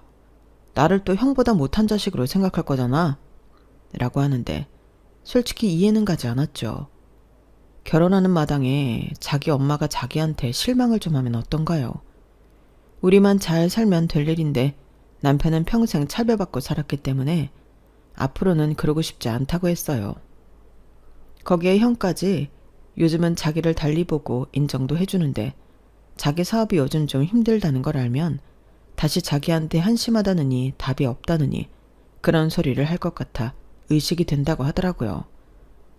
그때 당시 남편의 사업은 좀 힘들다고 했는데 워낙에 그동안 벌어놓은 것이 있어 자기는 극복할 수 있다고 했어요. 그런데 자기 가족들은 그런 건 하나도 안중에 없고 눈에 보이는 결과만 본다며 아마 저도 자기 형수랑 비교를 당할 수 있다고 저도 하지 않는 걱정을 한가득 했는데 저는 오히려 그 모습이 짠하더군요. 남이라고 할 수는 없지만 다른 사람을 의식해 스스로 피곤하게 사는 거잖아요. 하지만 제가 사랑하는 마음이 커서인지 얼마나 어릴 때부터 받은 상처가 크면 저럴까 측은하게 느껴졌는데 그래서 저는 알겠다고 했어요. 정말로 명의를 공동명의 해달라는 것도 아닌데 말이야. 사랑하는 남자를 위해 해줄 수 있다고 생각했던 거였죠. 하지만 그건 제 고생의 길의 서막이었는데요. 결혼 후 저는 남편의 엄청난 거짓말에 강한 배신감을 느껴야만 했거든요. 그 거짓말이 뭐냐면 남편은 애시당초 자기 사업을 하는 사람이 아니었는데요. 그냥 작은 사업체의 직원이었어요. 월급도 야근이나 특별수당 같은 걸 많이 받으면 300만 원 정도였고 일이 너무 없을 때는 200 정도였는데 솔직히 기가 막혔죠. 남편은 알고 보니 평균적으로 한 달에 250만 원에서 왔다 갔다 하는 돈을 벌고 있었어요. 그걸 어떻게 알게 되었냐면 제가 제 사업을 하다 보니 종합소득세 같은 걸 신고하고 납부하니 남편은 어느 정도 냈는지 궁금해서 물어봤거든요. 게다가 이젠 여자친구가 아닌 제 와이프인데 남편 회사가 어디 있는지는 알아야 하지 않겠어요. 그래서 결혼 후 이것저것 물으니 남편은 하는 수 없다는 듯 사실은 털어놓더라고요. 게다가 자기 엄마한테 매달 100만 원씩 생활비를 드리고 있었는데 그 쥐꼬리만한 월급에서 100만 원을 따박따박 붙여드리고 있다고 했어요. 우리 엄마가 달리 소득이 없으니까 나는 형이랑 100만 원씩 생활비 드리고 있어. 라고 하는데 황당 그 자체였어요. 아주버님이야 돈을 제법 버니 100만 원씩 척척 낼 수 있겠지만 저희 남편은 완전히 황새 쫓아가려다가 뱁새 다리 찢어지는 꼴이었어요. 하지만 그놈의 가오가 뭔지 남편은 그럼에도 불구하고 꾸역꾸역 자기 엄마와 형에게 돈 잘 버는 사업과 코스프레를 하고 싶어 했는데요. 그래놓고 저한테까지 속이며 생활비까지는 가져다 줄 수 없으니 이실직고 하는 거였어요. 그러면서 또 한다는 말이 제가 자기가 사업사 하는 사람이 아니라고 하면 결혼 안 해줄 것 같아 거짓말을 했다고 했는데 저는 완전히 뒤통수를 3개 얻어맞은 기분이었어요. 정아야, 거짓말해서 미안해. 근데 나도 중간에서 마음고생 많이 했어. 사실 나 사업하다 여러 번 망했었고 사업보다는 안정적인 월급쟁이가 낫다고 생각해서 지금 일에 만족하기도 하는데 자기 친구 있잖아, 민주. 민주는 내가 사업할 때부터 알던 동생이라 갑자기 나 사업 망해서 지금은 남 밑에서 일한다고 할 수가 없었어. 그래서 말 못한 거야. 그래도 그렇지. 그럼 적어도 우리 결혼하기 전에는 사실을 말했어야 하지 않아? 지금 얼마나 많은 사람을 속이고 있는 건데. 내가 무슨 자기 돈 보고 결혼했어? 사실대로 말했어야지. 그건 그런데 나는 자기한테 잘난 남자이고 싶었단 말이야. 그래서 다시 사업을 해야 하나 고민까지 했는데 사업도 돈이 있어야 하지. 뭐라고? 나한테 잘 보이고 싶어서 사업을 한다고? 사업이 무슨 애들 장난이야? 누가 그렇대. 나도 여러 번 망해봐서 사업 어려운 거 알아. 그래서 더 자기가 대단하다고 생각한다고. 나는 그것 말고는 정아 너 속인 거 하나도 없어. 내가 앞으로 열심히 일해서 돈 많이 벌면 되잖아. 어? 거짓말한 건 진짜 미안해. 한 번만 봐주라. 그러니까 누가 돈 때문에 그러냐고. 난 끝까지 자기가 날 속인 게 너무 화가 나는 거야. 정아 널 너무 사랑해서 그랬다니까. 놓치기 싫어서 그랬어. 내가 별 볼 일 없는 남자였어 봐. 네가 날 과연 좋아했을까? 그야.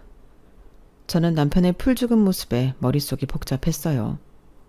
맹세코 저는 남편의 돈 때문에 남편을 사랑한 건 아니었는데 남편이 저렇게 확고하게 말을 하니 또 제 마음속의 한구석은 그런 마음이 있지 않았을까 선뜻 아니라고 확답을 하지 못하겠더라고요. 그래서 지금 아니면 다음은 없다. 거짓말한 거 있으면 지금 당장 모두 이야기하라고 했는데 남편은 자기 엄마를 걸고 그런 게 없다고 믿어달라고 하더군요.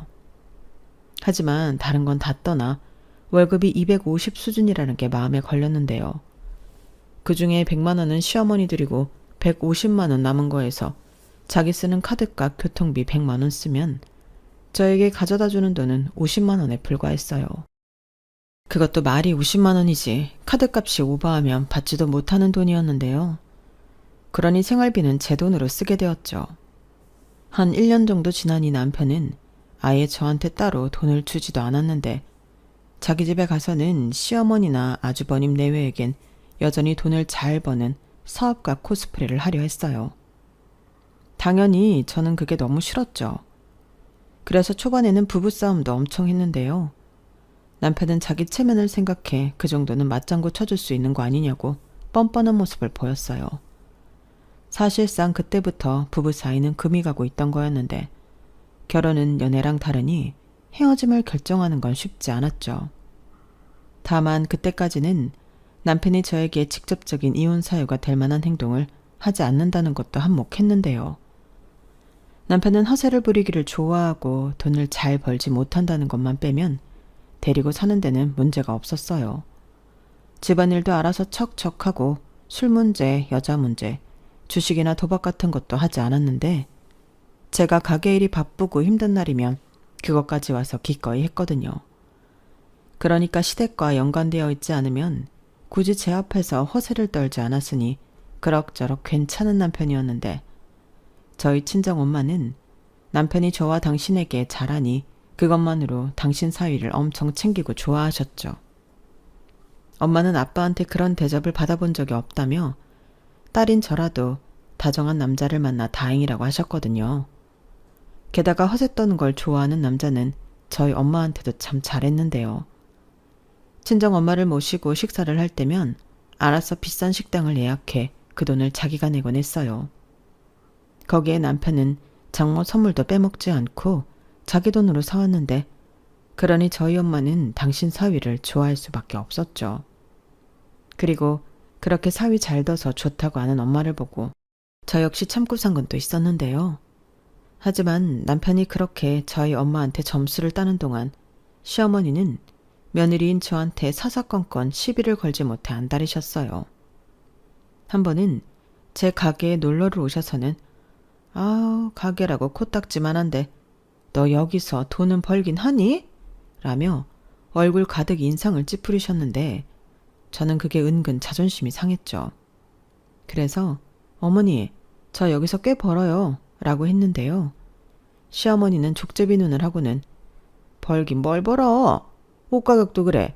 이렇게 싸게 팔아서 얼마를 남기니? 우리 아들만 고생하겠네. 라며 제 말을 믿지 않으셨어요. 허세에 거짓말을 하고 있는 건 당신 아들인데 제가 돈도 못 벌면서 자기 앞에서 큰 소리 친다고 생각하시는 눈치였다니까요.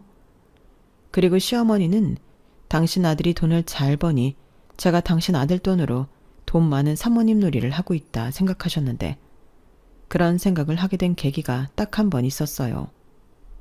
그건 바로 제 위 형님 때문이었는데요. 저희 형님은 직업이 교사이긴 하나 명품도 좋아하고 사치가 좀 있는 편이셨어요.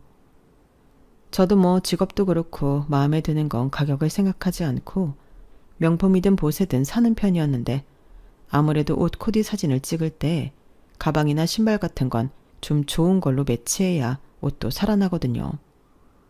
그래서 저도 명품 가방은 꽤 있는 편이었죠.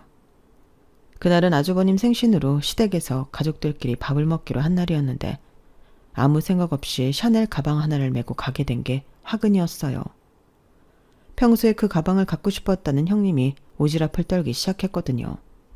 어머 동서, 이 가방 산 거야? 나는 너무 비싸서 가서 구경만 하고 못 사는데. 동서는 간도 크다. 어떻게 이걸 살 생각을 다 했어? 이거 내 월급 2달치는 줘야 하던데. 서방님이 진짜 동서한테 잘해주나 보다. 이런 가방도 사주고. 부럽다. 라고 했는데 그 가방은 순수하게 제 돈으로 산 거라 황당했죠. 그런데 남편은 저한테 아무 말 하지 말라는 듯 눈짓 손짓 난리도 아니었고 형님은 제가 아무 말도 하지 않으니 시어머니한테 제 가방을 가져가 이야기하기 시작했어요. 그러자 시어머니가 도끼 눈을 뜨고 저에게 다가와 심한 말을 퍼붓기 시작했는데요. 지금 생각해도 억울하고 분하기만 한데 제가 왜 제 돈으로 산 가방을 가지고 혼나야 하죠?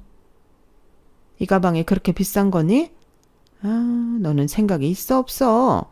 코딱지만한 가게에서 맨날 손님도 없이 파리만 날리던데 네가 무슨 이런 비싼 가방이 필요하냐? 어머니, 오해세요. 그 가방 제가 벌어서 제가 산 거예요. 뭐? 지금 그 말을 나더러 믿으라는 거냐? 동서, 왜 그래? 아까는 아무 말 안 했잖아. 그야 좀 전에는 형님이 제 가방 가지고 어머니한테 일러 바칠지 몰라서 그랬죠. 애도 아니고. 뭐? 동서 지금 말 다 했어? 나는 그냥 가방이 예쁘니까 어머니도 한번 보시라고 한 것뿐이지. 저더러 그 말을 믿으라고요? 그리고 그 가방 진짜 제 돈으로 산 거 맞아요. 원하시면 제가 카드 내역 보여드릴게요. 됐다. 네가 긁고 그 돈을 우리 아들이 갚아줬겠지. 너는 고졸이라 그런지 그런 말을 해도 뭐 그렇게 허술하니? 이래서 내가 고졸 며느리는 보고 싶지 않았던 거야. 뭐라고요? 엄마 그만해. 갑자기 여기서 학벌 얘기가 왜 나와? 우리 정아 집 평점 때문에 대학 못 간 거지. 공부 못해서 그런 거 아니거든. 그리고 그 가방도 우리 정아가 산 거 맞아. 형수, 뭘 그런 거 가지고 일을 크게 만들어요. 누가 사면 어때요? 아니 도련님, 야, 너 지금 네 형수한테 뭐라고 하냐? 나도 뭐라고 하나는 그래, 내 와이프인데 보아하니 재수씨 감사하려고 하나 본데 그런 건 니네 집에 가서 해. 괜히 내 생일에 분위기만 망쳤잖아. 저는 아주버님의 말에 속에서 천불이 끓었어요. 이 분위기를 처음 망치기 시작한 게 당신 부인인데 왜 저를 원망하는 건지 입맛도 떨어지고 시댁에 있고 싶지 않더라고요. 그러자 제 눈치를 보던 남편이 오늘은 날이 아닌 것 같다며 우리 먼저 일어나자고 했는데 시어머니는 저 때문에 당신 막내 아들이 그러는 거라며 제 뒤통수에 대고 불만을 이야기하셨지만 남편은 자기가 알아서 수습하겠다고 저를 데리고 시댁을 나왔어요. 그러면서 한다는 말이 미안하다는 말이 아니고 다음부터는 명품 가방 가지고 시댁에 가지 말라는 소리였는데 그냥 시댁 자체를 가고 싶지 않았죠. 그래서 저는 앞으로는 명절만 시댁에 가겠다고 했는데 남편은 한숨만 쉬었어요. 제가 꼬라지가 났다는 거였죠. 하지만 그게 꼬라지든 저는 남편의 거짓 코스프레 하는 것도 싫고 그걸 믿고 저한테 함부로 하는 그 집 식구들도 싫어. 시댁에는 발길을 끈다시피 했는데 시어머니 역시도 저보다는 당신 아들이 편하니 저한테 전화는 잘 하지 않으셨어요. 그리고 남편이 중간에서 자기 혼자 왔다 갔다 하면서 알아서 잘하고 있는 것 같아 더 신경 쓰고 싶지도 않았는데요. 그러던 중 제가 결혼하고 3년 차에 접어들었는데 친정엄마가 유방암 2기라고 진단을 받았다고 연락을 하셨어요. 빠르면 빠를수록 좋다며 당장 수술을 하자고 했다는데 엄마도 암일 줄은 몰랐다며 많이 놀란 눈치더라고요. 그래서 저도 속은 달달달 떨렸어도 겉으로는 침착하게 엄마의 병원 일정을 모두 맞춰드렸는데 다행히 수술은 잘 끝나 항암까지는 하지 않아도 된다고 하셨어요. 정말 다행이었죠. 거기에 엄마는 당신 보험이 있다며 저더러 계산할 필요 없다고 하셨는데요. 저는 자식된 도리를 하고 싶어 제가 수술비와 병원비를 모두 결제했어요. 그러면서 보험금이 나오면 그건 엄마 가지시라고 했는데 엄마는 펄쩍 뛰며 이렇게 말씀하셨어요. 보험이 있는데 뭐하러? 그러지 말고 엄마가 보험료 나오면 바로 너한테 입금해 줄게. 이렇게 말씀하셨는데 저는 싫다고 했어요. 자식이라고 저 하나인데 그 정도도 못하겠냐고. 내가 하고 싶어 그러니 그냥 받으라고 했는데 그러자 엄마가 마지못해 알겠다고 하셨어요. 그 후 저는 남편에게 이 사실을 말했고 어차피 제 돈이었기 때문에 남편은 잘했다고 했는데 문제는 시어머니셨어요. 남편한테 저희 엄마가 유방암이라는 걸 듣고는 연락을 하셨더라고요. 아우, 얘기 들었다. 너도 놀랐겠네. 홀어머니 하는데 암이라니. 나도 우리 남편 간암으로 보내서 그 마음 뭔지 안다. 그래도 수술 잘 받고 끝났다니 얼마나 다행이니? 라고 하시는데 웬일로 저랑 우리 엄마 걱정을 다 해주시는 건지 전까지 깊숙이 박혀있던 나쁜 마음이 누그러드는 거 있죠. 그리고는 오랜만에 가족끼리 다 모여 밥 한번 먹자고 하셨는데 저는 알겠다고 했어요. 그리고 그날은 과일이며 소고기 세트며 바리바리 싸들고 갔는데 남편이 기분 좋아서 하루 종일 싱글벙글했어요. 그런데 시어머니는 제가 사들고 온 것도 전부 당신 아들이 산 걸로 아셨고 심지어 맛있게 식사한 후엔 우리 아들 덕에 오랜만에 소고기 맛있게 먹었네? 역시 우리 막내 아들이 최고야. 라며 생뚱맞게도 남편에게 고맙다 하셨죠. 남편은 제 눈치를 보면서도 뭘 이까짓 거 얼마나 한다고 내가 다음에 또 사올게 라며 역시나 거짓말을 하더라고요. 저는 당연히 기분이 언짢았죠. 그런데 남편이 다가와 미안해. 근데 거기에 대고 자기가 산 거라고 하면 나도 체면국이고 엄마도 민망하니까 그냥 이렇게 넘기자. 자기 돈이 내 돈이고 내 돈이 자기 돈이지. 우리 부부잖아. 이렇게 말했는데 저는 그 말이 참 이기적으로 들렸어요. 내 돈이 자기 돈이면 자기 돈도 제 돈인데 저는 그 돈 구경도 못 해봤으니까요. 그리고 좋은 분위기가 무르익을 즈음 시어머니는 그래서 사돈은 퇴원하셨니? 병원비가 꽤 나왔을 텐데 그 돈은 어떻게 했어? 설마 네가 낸 건 아니지? 라고 물으셨는데 저는 이번에 사실 그대로 이야기하고 싶었어요. 그래서 제가 냈어요 라고 냉큼 말했고 그 말에 시어머니는 뭐라고? 사돈은 보험도 없다니? 아니 보험리라는 양반이 자기 보험도 없다는 거야? 라고 꽤나 심각한 얼굴로 물으셨는데 저는 아무렇지 않게 대답했어요. 보험은 있으신데 그냥 그 돈은 엄마 가지시라고 했다고요. 제가 자식인데 제가 병원비 정도는 낼 수 있죠. 이렇게 말했어요. 그러자 시어머니는 순식간에 얼굴이 사나워지셨는데요. 야, 뭐라고? 자식인데 병원비 정도는 낼 수 있다고? 너는 어쩜 네 돈도 아닌데 그렇게 뻔뻔하게 굴 수 있니? 네? 그게 무슨 어머니 그 돈 엄마 그만해. 그 일은 우리가 알아서 하는 거지. 다른 사람도 아니고 장모님이신데. 알아서 하긴 뭘 알아서 해. 얘가 지금 네 돈으로 지 엄마한테 효도를 하고 있잖아. 어머니 그게 무슨 말씀이세요? 저 이 사람 돈 아니고 제 돈으로 병원비 냈어요. 지금 나더러 그 말을 믿으라는 거냐? 내가 그 가게 잘 되는 꼴을 본 적이 없는데 어디서 거짓부렁이야? 아니라니까요. 제가 뭐 매출 전표라도 보여드려야 믿으시겠어요? 저는 억울한 마음에 이참에 모든 걸 까발릴 생각이었어요. 하지만 옆에서 남편이 필사적으로 말렸는데 문득 이런 생각이 들더라고요. 지가 우리 엄마 병원비 내드렸다고 자기 엄마한테 떠든 건 아닐까. 그런 생각을 하니 이놈도 한패처럼 느껴졌는데 남편이 중간에서 뭐라고 하니 시어머니도 더는 하고 싶은 말을 꾹 참는 것처럼 보였어요. 그리고 남편은 괜히 왔다며 저더러 집에 가자고 했는데요. 저는 제 손을 잡으려 하는 남편의 손을 뿌리치고 그 집을 나와버렸어요. 그러자 제 뒤통수에 대고 시어머니가 저 싸가지 없는 것 좀 봐. 저런 게 뭐가 좋다고? 라고 하셨는데 두 손이 분해서 바들바들 떨리는 거 있죠. 능력도 없고 거짓 코스프레하는 당신 아들 데리고 살아주는 게 누군데 누구더러 싸가지가 없다 하는 건지. 그날은 남편도 안방에서 내쫓고 혼자 잠이 들었어요.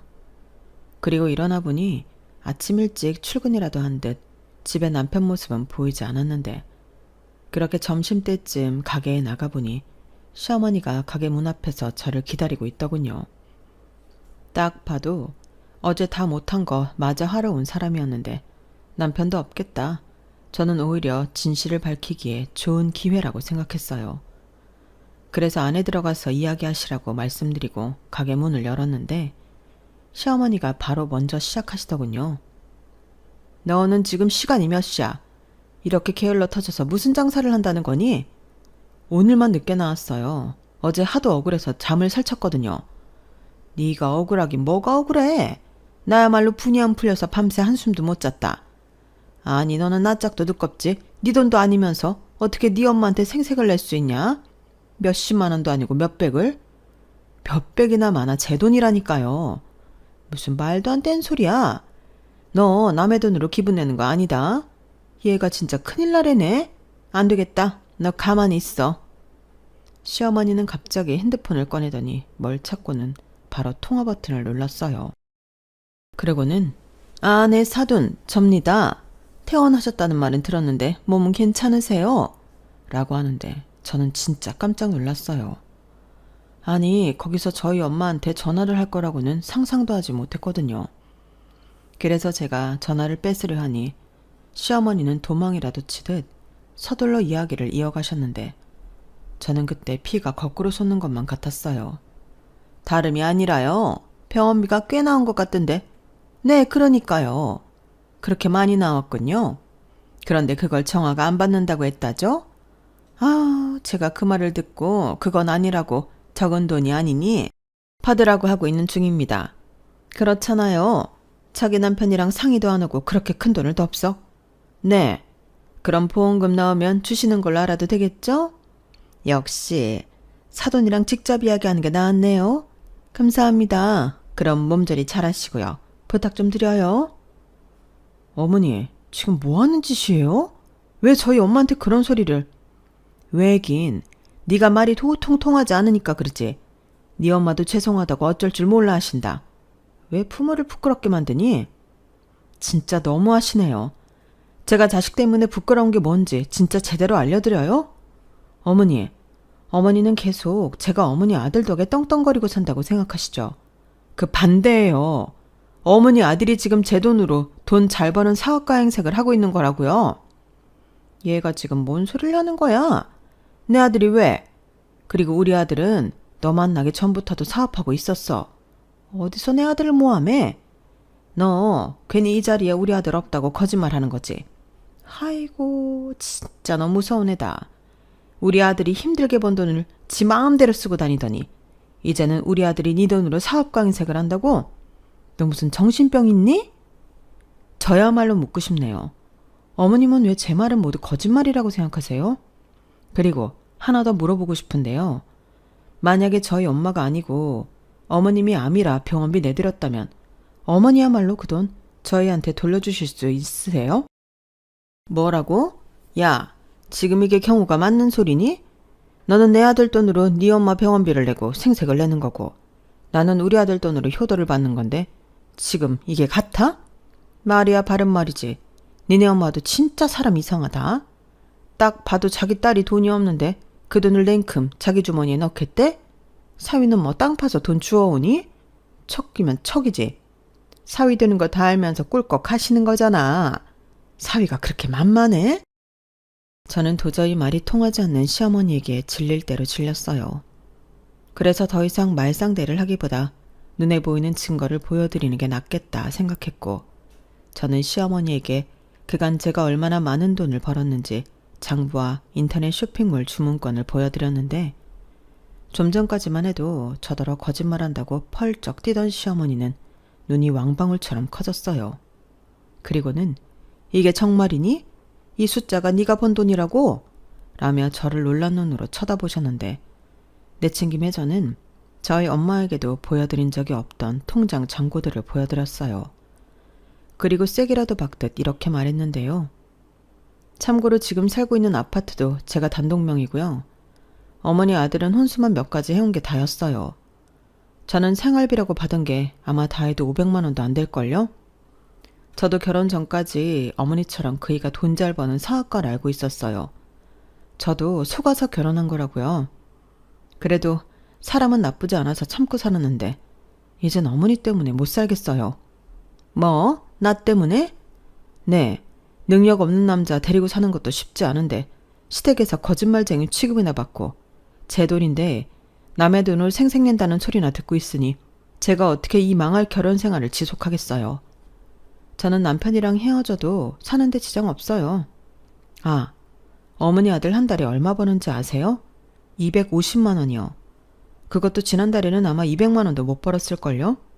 그런데 그중에 어머니 100만 원 드리고 자기 생활비 카드값 마이너스 아니면 다행이겠네요. 가끔 힘들면 마이너스 통장 쓰는 것 같던데 그러니 당연히 모아둔 돈도 없을 거고 생활비는 그나마 제가 다 대고 있으니 다행이라고 생각하고 있겠죠. 근데 이젠 어머니 알드도 어떻게 살지 고민 좀 해야 할 거예요. 어머님이랑 같이 살던지 아니면 어머니 드리는 생활비를 줄이던지 뭔 수를 내야겠죠. 뭐야? 너 지금 쇼하는 거지? 우리 아들이 그럴 리가 없어. 우리 아들이 고작 그런 푼돈을 번다고? 궁금하시면 어머님이 어머니 아들 통장 보여달라고 하세요. 저는 그동안 자기 체면 좀 살려달라고 하도 그 사람이 부탁해서 말하지 않으려 했는데 저라고 계속 이런 오해나 받고 살 수 있겠어요? 사업? 웃긴다 그래요. 어디 이름도 없는 조그만 회사 다니면서 자기 분수도 모르고 돈 100만 원씩 따박따박 자기 엄마 생활비를 드린대요? 시어머니는 제 말에 거의 뒤로 넘어가기 직전이었어요. 그리고는 무슨 정신승리라도 하려는 건지 저더러 계속 거짓말을 한다고 하셨는데 아마 그 정도로 믿고 싶지 않은 눈치였어요. 그래서 어머님이 하도 아주버님이랑 비교하고 치사하게 차별하니까 아들이 그렇게 삐딱하게 자란 거예요. 그러니까 이건 어머님이 잘못이라고요. 라고 했는데 시어머니는 더 이상 저더러 거짓말한다고 몰아세울 수 없을 것 같으니 태세를 완전히 전환하셨는데 바로 이렇게 말을 바꾸셨어요. 그래, 네 말이 다 맞다 치자. 그렇다고 이렇게 시어머니를 개무시를 해? 가난한 집구석에 고졸인 주제에 기껏 며느리로 받아줬더니 뭐가 어쩌고 저째? 어머니 잘못이에요? 저는 시어머니의 말에 그저 웃음만 나왔어요. 사람이 자기 혼자 살겠다고 얼굴색을 저렇게 바꿀 수 있다니 어이가 없었거든요. 그래서 어차피 그때는 이혼하기로 마음을 정했기 때문에 그간 고졸며느리 참고 계시느라 수고가 많으셨네요. 그럼 앞으로는 원하는 새며느리 얻길 바라고 이제 그만 제 가게에서 나가세요. 더 하실 말씀도 없으시잖아요. 라며 시어머니를 가게 밖으로 내몰았는데 시어머니는 이혼으로 협박하냐고 저더러 나도 너같이 싸가지 없는 며느리 안 보면 땡큐야 라고 하시며 당신빨로 가게를 나가셨는데 아마 나가셔서 바로 남편한테 전화를 한 모양이었어요. 정말 사업하는 게 아니고 직원이냐? 너 꼴랑 200만 원 버냐? 이런 것들을 물어본 것 같았는데요. 저녁에 집에 돌아온 남편의 얼굴엔 근심이 가득하더군요. 그러면서 저한테 실망했다며 다그치기 시작했는데 저더러 너 살려고 자길 팔았냐고 어떻게 그럴 수 있냐고 하는 거 있죠. 그동안 지 살자고 접한 건 생각도 안 하고 저런 말을 하는데 저런 놈 뭐가 좋다고 봐주고 살았나. 저는 제 지난날의 선택을 진심 후회했어요. 그리고 나 살자고 넙한 거 아니고 그게 진실이라 밝혔을 뿐이라고 이혼하자고 미리 준비해간 이혼 서류를 내밀었는데 남편은 절대 이혼 못 해준다고 제 눈앞에서 이혼 서류를 푹푹 찢어버리더군요. 솔직히 예상은 했어요. 남편한테 저는 놓치면 손해인 게 뻔했으니 순순하게 이혼해주지 않을 거라고 생각했거든요.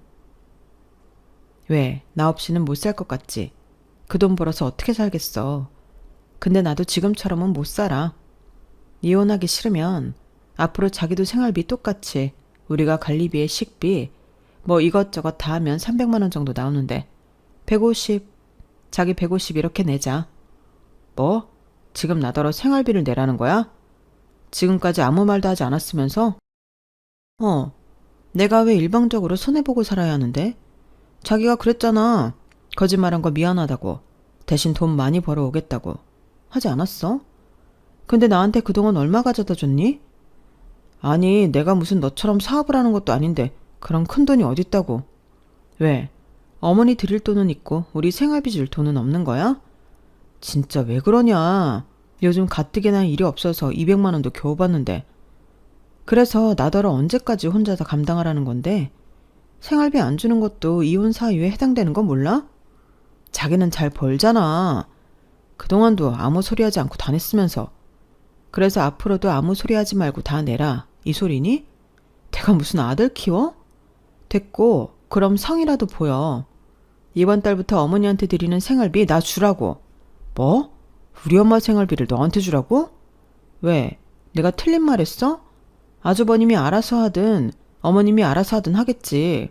나랑 이혼하기 싫다며? 정아야, 이름 부르지 마. 나는 지금 뭐 속이 좋아서 이러고 있는 줄 알아? 싫으면 이혼해. 진짜 너무한다. 네가 다 까발려서 이젠 네가 원하는 대로 됐잖아. 사람이 잔인하게 꼭 이렇게까지 해야 해? 지금 생각해보니까 그동안 내가 바보 천치였어. 내 돈으로 효도하는 거 아니니까 그냥 뒀는데 자기 생색내는 일에만 목매했잖아. 다다음 달 어머니 일본 가실 때도 자기가 경비 내드린다고 했지? 어디 능력 있으면 해보라고. 나한테 손 벌릴 생각 아니었어? 그건 우리 엄마도 친구들 앞에서 체면이 있으니까. 체면 같은 소리 하네. 너도 니네 엄마도 분수에 맞게 살아. 뭐? 너 지금 말 다 했어? 왜? 내가 틀린 말 했어? 어머님이 그러시더라. 남의 돈으로 효도하면 안 되는 거라고. 그 말 그대로 하자는 거야. 싫으면 이혼해. 내가 이혼 못해서 이러는 거 아니거든? 잘 생각해 보라고. 나도 소송하게 되면 치사하게 다 받아 챙길 거니까. 저는 그날 도끼가 가득한 얼굴로 그 사람한테 말했어요. 저는 애당초 남편이랑 더 살 마음이 없었는데 그 인간이 저한테 150만 원 생활비를 주지 못할 걸 알고 하는 말이었죠. 아이도 없으니 그냥 합의 이혼하고 제 집에서 쫓아내는 걸로 끝나면 그게 제일 좋고, 그게 안 되고 버틴다면 그동안 못 받은 생활비도 계산해서 받아내고 위자료까지 챙길 마음이었는데, 며칠 뒤 남편은 꼬랑지를 내리고 이렇게 물었어요. 그럼 합의 이혼하면 나한테 돈 달라는 소리 안 하는 거지? 라고 하는데 저는 그렇다고 했죠. 그러니 냉큼 도장 찍고 내 집에서 나가라고 했는데 그 인간 어지간히 돈이 없긴 했는지 도장을 찍고 짐 싸서 그날 바로 나갔어요. 그때 속이 얼마나 시원했는지 알턴니가 빠진 기분이더라고요. 이혼하고 며칠 뒤 남편을 소개해줬던 망할 친구 민주한테서 연락이 왔어요. 자긴 정말 몰랐다며 이젠 이혼해서 남남이 된 그놈 근황을 이야기해주는데, 제가 몰랐던 사실이 하나 더 있더군요. 그놈이 돈이 부족할 때마다 마이너스 통장 외에 소액 대출을 받아 쓴 게 있었나 봐요.